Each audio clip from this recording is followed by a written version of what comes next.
ఈరోజు దేవుని మాట మత్తయి సువార్త గ్రంథం 7వ అధ్యాయం 17వ వచనం నుంచి. అలాగుననే ప్రతి మంచి చెట్టు మంచి ఫలములు ఫలించును, పనికిమాలిన చెట్టు కాని ఫలములు ఫలించును. మంచి చెట్టు కాని ఫలములు ఫలింపనేరదు, పనికిమాలిన చెట్టు మంచి ఫలములు ఫలింపనేరదు. మంచి ఫలములు ఫలింపని ప్రతి చెట్టు నరకబడి అగ్నిలో వేయబడును. కాబట్టి మీరు వారి ఫలముల వలన వారిని తెలుసుకొందురు. ప్రభువా ప్రభువా అని నన్ను పిలిచి ప్రతివాడును పరలోక రాజ్యంలో ప్రవేశింపడు గాని పరలోకమందున్న నా తండ్రి చిత్త ప్రకారం చేయవాడే ప్రవేశించును. ప్రియమైన దేవుని మాట వింటున్న వాళ్ళారా, మత్తయి సువార్త 7వ అధ్యాయం నుంచి 17 నుంచి చూసినట్లయితే ఈ యొక్క 21వ వచనం వరకు మనము చూసినట్లయితే ఏమని చెప్తున్నాడు దేవుడు? ప్రతి మంచి చెట్టు మంచి ఫలం ఫలించును.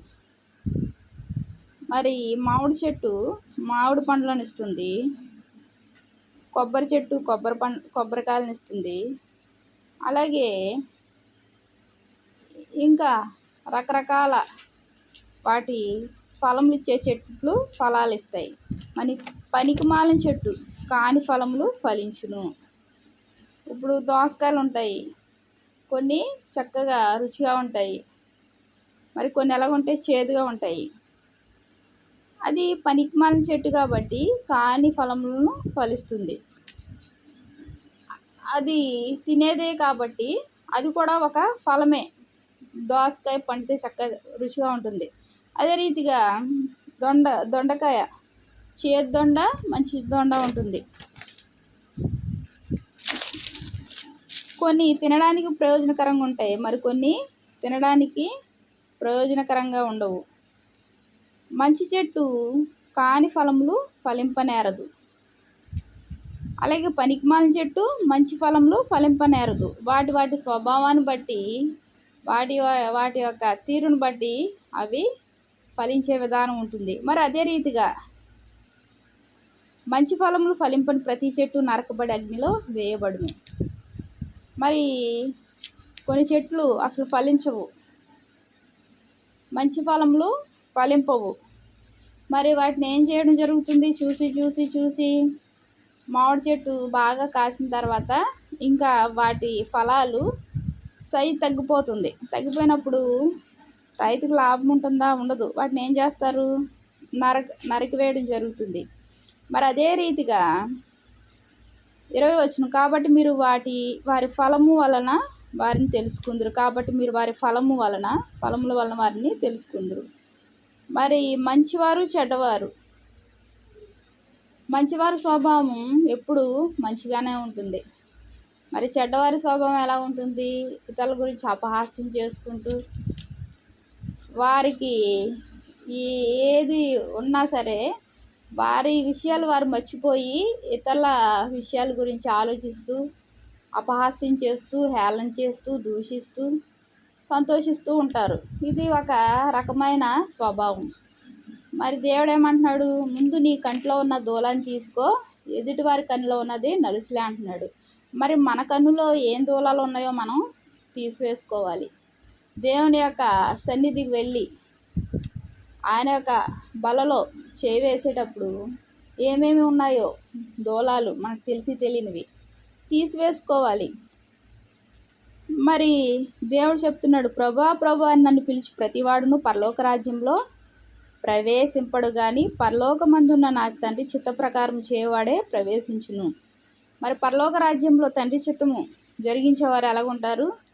దేవుని యొక్క కట్టడలకు, ఆజ్ఞలకు, శాసనలకు లోబడి ఆయనలో ఉన్నవారు ఎవరి గురించి ఆలోచించరు. ఎవరి గురించి ఆలోచించడం అంటే ఏంటి? ఇతరుల గురించి అపహాస్యం చేస్తూ, హేళన చేస్తూ, దూషిస్తూ సంతోషించేవారుగా ఉండరు. ఎందుకంటే ప్రతి ఒక్కరిని చూచే దేవుడు ఆయన. ఎప్పుడు ఒక మనిషి అభివృద్ధి పదంలో పయనించడం జరగదు. ఎప్పుడైనా సరే ఏం జరుగుతుంది? ఎత్తు పల్లాలు ఉంటాయి జీవితం అన్నాక.